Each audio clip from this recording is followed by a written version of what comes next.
몇 주 전 앞에서 저는 성도의 표적에 대해서 설교를 했고 성도의 정체성에 대해서도 설교를 한 적이 있습니다. 그런데 오늘 또 비슷한 주제로 설교를 하고자 하는 것은 오늘 한국교회가 처한 현실이 너무나도 엄중하기 때문입니다. 교회의 존재의 이유를 모르는 교인들과 목회자들이 너무나도 많은 것 같습니다. 이번 코로나 전국을 통해서 하나님은 한국교회를 정리하실 거라는 생각을 해봅니다. 가짜는 사라지고 진정한 그리스도의 교회가 남게 될 것입니다. 숫자가 중요하지 않습니다. 가짜의 숫자가 많으면 오히려 그 폐악이 더 크게 될 것입니다. 교회나 성도의 수를 자랑하는 것은 아무런 의미가 없습니다. 어떤 역할을 하느냐, 그것이 중요한 것입니다. 사람들은 각자 제 위치가 있어서 그에 합당한 삶을 살아야 합니다. 자신의 신분이나 직업에 따른 살아가는 위치가 있는 법이죠. 예를 들면 학생은 학생다운 삶을 살아야 하고, 지도자들은 지도자다운 삶이어야 하며, 정치인들은 국가와 민족을 위하는 삶이 합당한 것이고, 성직자 역시 그에 걸맞은 합당한 삶을 살아야만 한다는 것입니다. 오늘 본문에서는 이와 마찬가지로 구원받은 하나님의 자녀가 어떻게 살아야 하는가에 대해서 말씀하고 있습니다. 본문에서 하나님은 우리가 살아가는 내용에 따라서 그것에 맞는 하나님으로 다가오신다고 말씀하십니다. 첫째는 신실한 삶을 살아야 합니다. 오늘 25절 본문 말씀 보면 주님께서는 신실한 사람에게는 주님의 신실하심으로 대하시고 이렇게 말씀하고 있는 것을 봅니다. 신실의 한자어를 그대로 번역하면 믿을 수 있는 열매라는 뜻입니다. 국어사전에서는 믿을만하고 차분하며 거짓 없이 진실이라는 뜻이라고 설명을 하고 있습니다. 하나님은 신실하십니다. 신실하신 하나님은 약속을 반드시 지키는 분이라는 것입니다. 시편 33편 4절 말씀을 보면 주님은 정의와 공의를 사랑하시는 분, 주님의 한결같은 사랑이 온 땅에 가득하구나, 이렇게 말씀하고 있습니다. 사람은 상황에 따라서 늘 마음이 변하지만 하나님은 어떤 경우에도 한결같은 마음으로 공의를 사랑하시고 우리를 사랑하시는 그 마음도 변치 않으며 우리에게 약속하신 말씀을 반드시 지키시는 분이십니다. 그러므로 당신들은 주 당신들의 하나님이 참 하나님이시며 신실하신 하나님이심을 알아야 합니다. 주님을 사랑하고 주님의 계명을 지키는 사람에게는 천대에 이르기까지 그의 언약을 지키시며 또 한결같은 사랑을 베푸시는 신실한 하나님이심을 알아야 합니다. 이렇게 신명기 7장 9절 세번역 성경은 말씀하고 있습니다. 신실하신 하나님은 백성들이 하나님에 대하여 불순종할 때도 그 백성들 곁에서 그들을 구원하십니다. 예레미야 51장 5절 말씀을 보면 비록 이스라엘과 유다가 이스라엘의 거룩하신 분을 거역해서 그들의 땅에 죄가 가득 찼으나 자기들이 하나님 만군의 주에게 버림받은 것이 아니다, 이렇게 말씀하고 있습니다. 신실하신 하나님의 자녀인 우리 구원받은 성도들은 아버지의 신실하심을 그대로 닮아서 기독교인은 믿을 만한 사람이라는 이미지를 세상 사람들에게 확인시켜야 합니다. 세상 사람들이 볼 때 저 사람들은 기독교인이야, 그래서 저 사람들은 자신들의 말에 책임을 지는 사람들이야, 저 사람들은 거짓말 안 해, 저 사람들이 하는 말은 믿을 수 있어, 이렇게 인정을 받아야 되는데, 그러나 불행하게도 오늘 우리 성도들은 세상 사람들에게 그런 이미지를 전혀 심어주지 못하고 있습니다. 오히려 부정적이고 개독소리를 듣고 예수쟁이들 말을 어떻게 믿느냐고 말하고 예수 믿는 사람한테 사기만 당했다는 사람들도 많이 있습니다. 참으로 부끄럽고 안타깝고 가슴 아픈 일이 아닐 수 없습니다. 속히 우리는 성도다운 신실함을 회복해서 세상 사람들로부터 기독교인에 대한 부정적인 이미지를 씻고 인정받는 그러한 모습이 되어야 할 것입니다. 두 번째로는 자비한 삶을 살아야 합니다.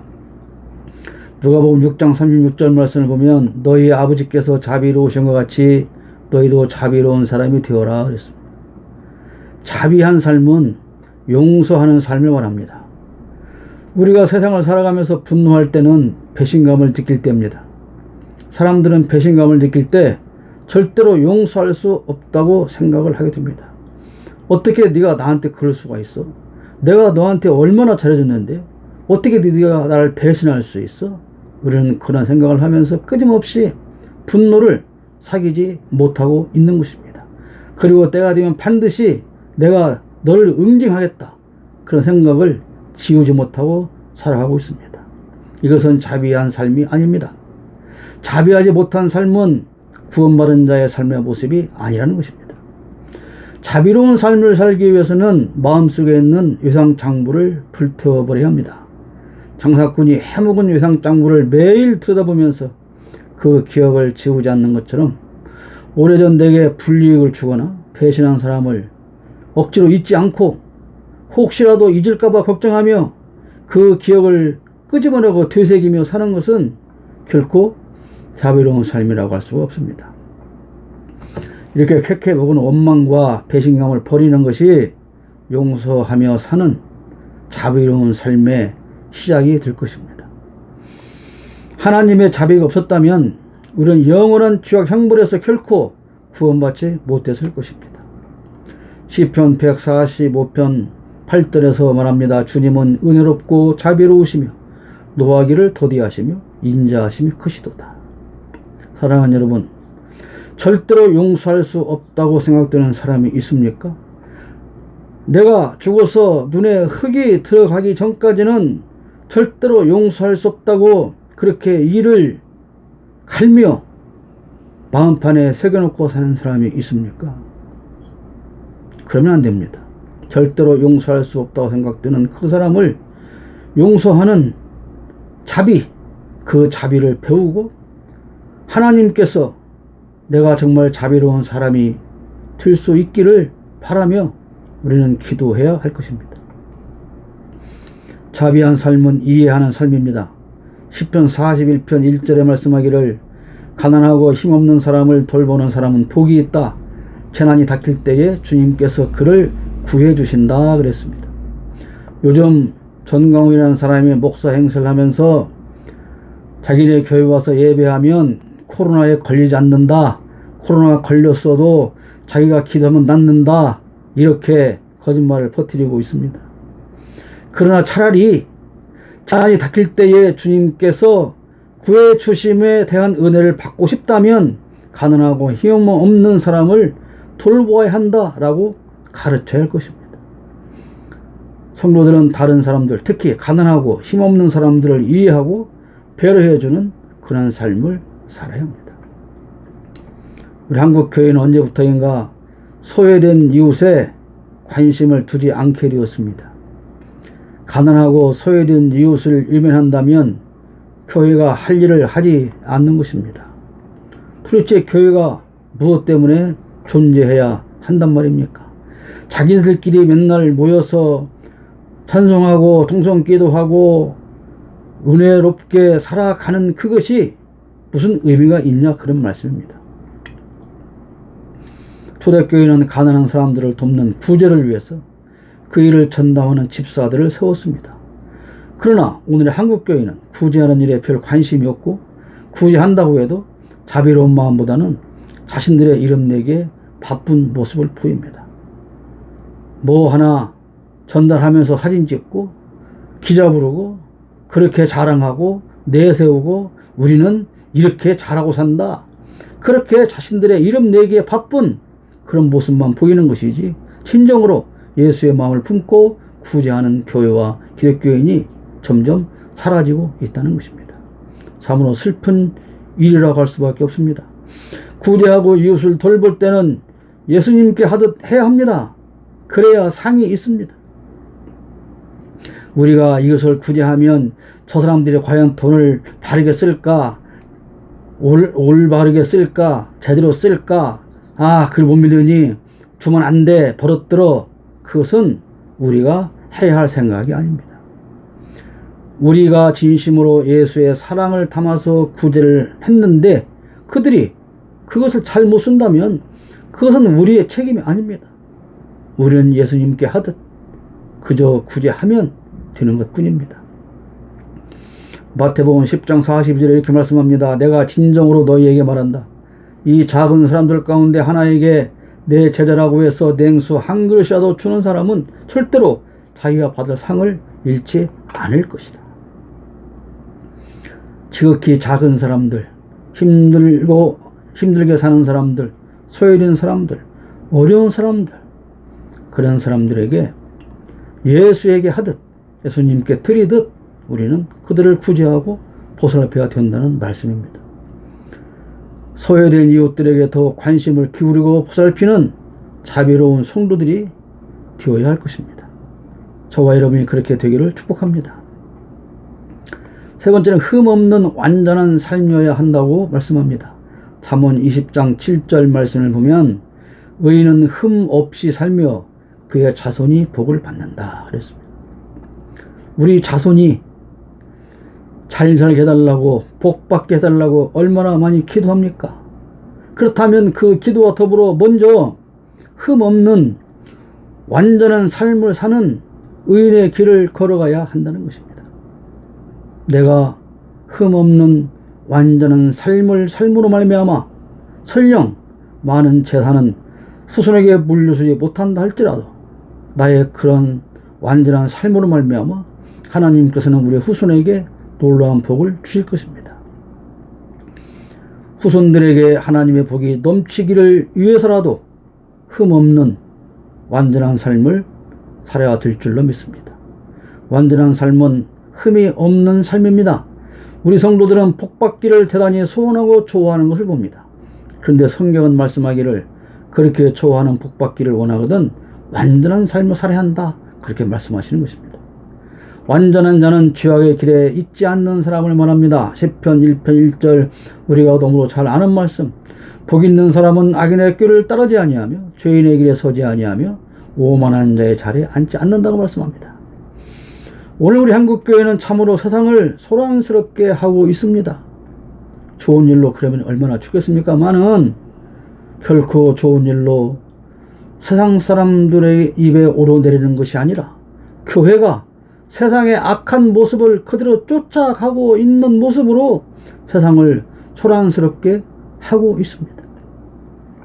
흠이 없어야 할 교회와 성도가 흠투성이가 되고 말았습니다. 물론 죄의 본성을 타고난 우리가 완전할 수는 없습니다. 그러나 늘 예수를 닮기 위한 노력이 계속 되어져야 합니다. 어제보다는 오늘 좀 더 예수를 닮고 오늘보다는 내일 좀 더 예수를 닮고 나이가 한 살 더 먹으면 그만큼 더 예수를 닮았다고 하는 증거들이 표시들이 우리에게서 나타나야 되고 우리는 그것을 위해서 계속 노력을 해야 된다는 말씀입니다. 우리가 교회를 중심으로 신앙생활을 하는 것은 아직도 구원을 받지 못해서 이렇게 열심히 해야 혹시 구원받을 있을지 모르니 그렇게 하는 것이 아닙니다. 우리는 이미 구원받은 성도가 되었기 때문에 이제부터 예수를 닮기 위한 그런 삶을 살기 위해서 교회를 중심으로 신앙생활을 하고 있는 것입니다. 우리의 최종 목표는 그리스도에게까지 이르는 것입니다. 도달하는 것입니다. 에베소서 15절에 그래서 사도 바울은 이렇게 권면합니다. 우리는 사랑으로 진리를 말하고 살면서 모든 면에서 자라나서 머리가 되시는 그리스도에게까지 다다라야 합니다. 그러나 우리 한국교회는 지금까지 성도를 신실한 성도로 자라게 하는 교육이 부족했습니다. 그저 복받고 남들보다 더 잘 살아야 한다는 것만 강조를 해왔습니다. 우리 한국교회가 정말로 착각하는 것이 있습니다. 우리가 남들보다 무엇을 더 얻어서 남들보다 더 많은 무엇을 누리고 살 것인가에 초점이 맞춰지는 것이 아니라 우리가 어떠한 내용의 삶을 가지고 세상에 나가서 살아가야 할 것인가에 대한 초점이 맞춰져야 되는데 우리 한국교회는 지금까지 그렇게 해오지 못했다는 것입니다. 무엇인가를 얻기 위한 신앙생활, 무엇인가를 얻기 위해서 하는 예배, 그렇기 때문에 오늘 한국교회는 이 지경이 되고 말았습니다. 무엇을 더 얻고 무엇을 더 많이 누릴까에 대한 관심이 아니라 남들보다 나는 더 어떻게 그리스도인다운 삶을 세상에서 살고 있는가? 그에 대한 초점을 맞춰야 됩니다. 누가 더, 나보다 더, 저 사람이 더 그리스도인의 삶을 잘 살고 있다면 선한 경쟁을 통해서 나는 그보다 더 선한 그리스도인으로 살기를 다짐하고 결심하고 행동하는 그러한 모습을 교회에서 가르쳐야 되는데, 우리 한국 교회 지도자들은 성도들에게 그렇게 교육하지를 못했습니다. 그래서 교회는 많지만, 숫자는 자랑하지만 신실한 성도의 모습은 보이지 않게 된 것입니다. 잠언 11장 5절에 말씀합니다. 흠없는 사람은 그의 옳은 행실로 그가 사는 길을 곧게 하지만 악한 사람은 자신의 악 때문에 쓰러진다. 지금이라도 회개하고 바른 신앙 교육을 하지 않는다면 결국 한국 교회는 쓰러지게 될지도 모릅니다. 기도해야 합니다. 회개하고 정말로 바른 신앙을 이제부터라도 교육해야 합니다. 오늘날 사는 성도들의 삶은 불신자들의 사는 모습과 크게 구별되지 않고 있습니다. 물론 본래 죄인인 우리가 완전한 삶을 살 수 있는 능력은 없습니다. 그렇지만 의로운 모습으로 살기를 위해서 최선을 다하며 자신과 싸우고 세상과 싸우며 자신을 쳐서 복종하는 그런 삶을 살아야만 하는 것입니다. 완전한 삶의 모습으로 영육간의 충만한 복을 누리는 저와 여러분이 되어야 할 줄로 믿습니다. 네 번째는 깨끗한 삶을 살아야 합니다. 디모데전서 5장 22절에 말씀하기를 아무에게나 경솔하게 안수하지 마십시오. 남의 죄에 끼어들지 말고 자기를 깨끗하게 지키십시오. 여기서 저는 남의 죄에 끼어들지 말고 라고 하는 이 구절이 마음에 새겨집니다. 많은 사람들이 남들이 짓는 그 죄에 끼어들어서 방조하고 묵인하고 더하고 이런 삶을 살아가고 있습니다. 성도는 우선 몸을 정결케 해야 합니다. 정결케 한다는 것은 세속적인 습관을 버리는 것입니다. 이 디모데전서 5장 22절의 말씀처럼 우리는 다른 사람들이 죄 짓는 것에 대해서는 많은 참견을 하고 쉽게 정죄하는 습관이 있습니다. 그러나 우리는 아무도 다른 사람을 정죄할 권한이 없습니다. 주님도 우리를 정죄하지 않았습니다. 그런데 우리는 정말 너무나도 쉽게 수많은 이웃들을 지옥으로 보내버리고 심판하는 경우가 있다고 하는 것입니다.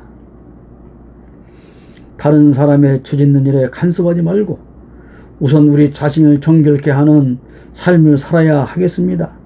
세상 모든 사람들이 다 죄 짓는 일에 동참해 있다 할지라도 나 하나만이라도 그리스도인으로서 구원받은 자의 삶을 살아가기를 고집하고 그렇게 해야 될 줄로 믿습니다.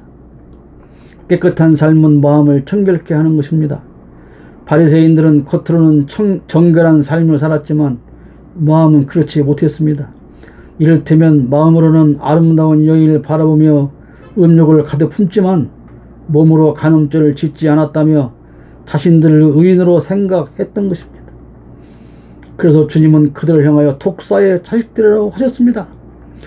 마태복음 12장 34절에 독사의 자식들아 너희가 악한데 어떻게 선한 것을 말할 수 있겠느냐. 마음이 가득 찬 것을 입으로 말하는 법이다.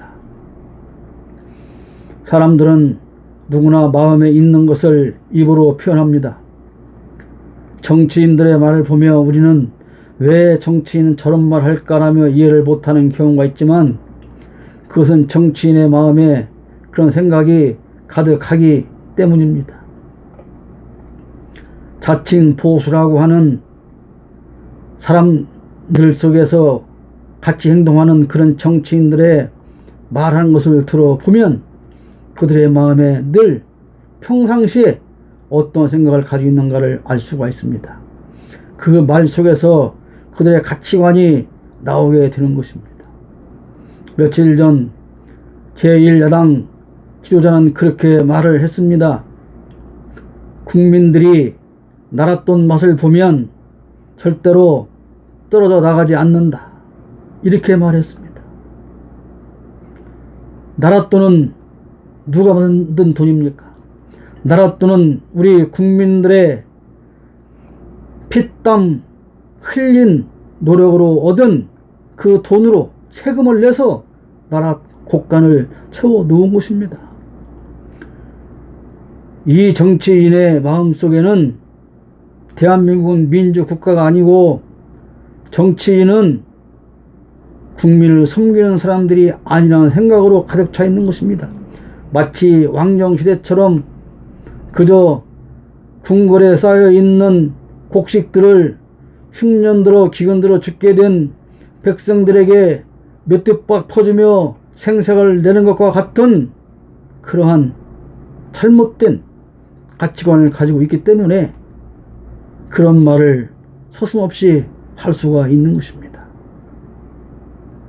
나라 돈은 다시 말씀드리지만 국민들의 세금으로 모은 돈이고 국민들은 그 돈을 쓸 권리가 있는 것입니다. 정부에서 생색내면서 나누어주는 그런 것이 아닙니다. 정치인들의 이런 생각이 바뀌어야만 우리나라의 민주화는 완전히 이루어지게 될 것입니다. 마음에 악이 가득한데 어떻게 선한 것을 말할 수 있겠습니까? 다시 익숙된 정광훈 씨가 목사 행세를 하며 수많은 사람을 모으고 말도 안 되는 소리로 떠드는 것은 그의 마음에 정치적인 야욕이 가득하기 때문입니다. 그래서 광화문 광장에 아무리 많은 기독교인들을 모아놓고 집회를 열어도 사랑제일교회라고 하는 건물 안에서 많은 사람들을 모아놓고 떠들어도 그것은 예배가 아니며 설교가 아니며 하나님과는 하등의 상관이 없는 그저 정치적인 야욕으로 가득 찬 그의 생각을 사람들에게 내뱉는 것 뿐입니다. 그것이 예배일 수 없고 설교일 수가 없습니다. 그런데 한국 교회의 자칭 다칭으로 지도자로 인정받는 사람들이 이런 사람을 방조하고 묵인하고 뒤에서 배후에서 조종하며 자신들의 성도가 참여하는 것을 막지 못하고 아니 일부러 막지 않고 있다고 하는 것은 정말 한국 교회의 큰 문제일 수밖에 없습니다. 깨끗한 마음을 가지고 사는 사람이 되어야 정결한 삶을 살 수 있습니다. 마음이 깨끗한 사람은 복이 있다. 그들이 하나님을 볼 것이다. 마태복음 5장 8절의 말씀입니다. 주님과 동행하기 위해서 깨끗한 삶을 사는 우리가 되어야 할 것입니다. 결론적으로 구원받은 성도들은 그에 합당한 삶이 있습니다. 구원받기 위한 삶이 아니라 구원받았기 때문에 우리는 자비하고 완전하고 깨끗한 삶을 살아야 합니다. 구원받은 성도인 우리는 오늘 또 예수님을 닮기 위한 노력을 쉬지 말아야 합니다. 구원받은 우리의 최대 관심사는 정치가 아닙니다. 명예와 권력도 아닙니다. 오직 나는 오늘 얼마나 그리스도인의 삶을 살았는가 하는 것이 매 순간 매일 우리의 최대 관심사가 되어야 하는 것입니다. 교회는 훈련소와 같습니다. 구원받은 하나님의 자녀를 훈련하여 세상으로 내보내는 역할을 하는 것이 교회입니다. 죄로 말미암아 저주받은 인생이지만 교회로 인도받아서 예수 그리스도의 이름으로 속죄받고 구원받은 하나님의 백성이 된 다음에는 이제는 세상으로 나가야 합니다. 세상으로 나아가서 그리스도의 복음을 증거하고 빛과 소금의 사명을 감당해야 하는 것입니다. 그것이 교회가 해야 할 일이고 교회가 존재하는 이유입니다. 그런데 한국 교회는 안에다가 모아만 놓고 그 숫자만 자랑합니다. 많은 사람 모아놓고 몇백 명, 몇천 명, 수만 명, 수십만 명 많이 모았다고 자랑질만 하는 것이 이 세상에 어떠한 역할을 해주느냐 그 말입니다. 성도 숫자가 늘어나고 대형교회가 되어서 몇몇 사람들이 호의호식하는 데에는 도움이 되었을지 모르지만 과연 대형교회가 그 많은 성도들이 우리 한국 그리고 세상을 위해서 한 일이 무엇이 있는지 정말 뒤돌아보고 회개해야 할 때입니다. 교회는 세상을 위해서 존재합니다. 교인을 위해서 존재하는 것이 아닙니다. 세상을 사랑하고 그들을 위한 빛과 소금이 되어야 교회가 할 일을 다 하는 것입니다. 하나님께서 세상을 이처럼 사랑하셔서 외아들을 주셨으니 이는 그를 믿는 사람마다 멸망하지 않고 영생을 얻게 하려는 것이다. 요한복음 3장 16절 말씀. 다시 말씀드립니다. 사랑하는 여러분, 교회는 교인을 위해서 존재하는 것이 아닙니다. 잘난 우리끼리 모여서 우리끼리 희희낙낙거리며 세상과 담을 쌓고 그렇게 살기 위해서 교회가 존재하는 것이 아니고 반대로 세상을 사랑하여 그 세상을 구원하기 위해서 교회는 존재하는 것입니다. 이것이 확립되지 않는다면 이런 가치관이 한국 교회 지도자들과 기독교인들에게 확립되지 않는다면 대한민국 교회는 한국 교회와 목회자는 그리스도인들은 설 자리가 없을 것입니다. 다시 한번 강조합니다. 교회는 교인을 위해서 존재하는 것이 아닙니다. 세상을 사랑하여 구원하기 위해서 존재하는 것입니다. 하나님께서 세상을 이처럼 사랑하셔서 외아들을 주셨으니 이는 그를 믿는 사람마다 멸망하지 않고 영생을 얻게 하려는 것이다. 요한복음 3장 16절. 하나님께서 세상을 이처럼 사랑하셔서 외아들을 주셨다. 누구를 사랑하셨어요? 교인을 위해서? 아닙니다. 세상을 사랑하셔서 외아들을 보내주셨습니다. 이것을 잊으면 안 됩니다. 교회는 세상을 위해서 존재합니다.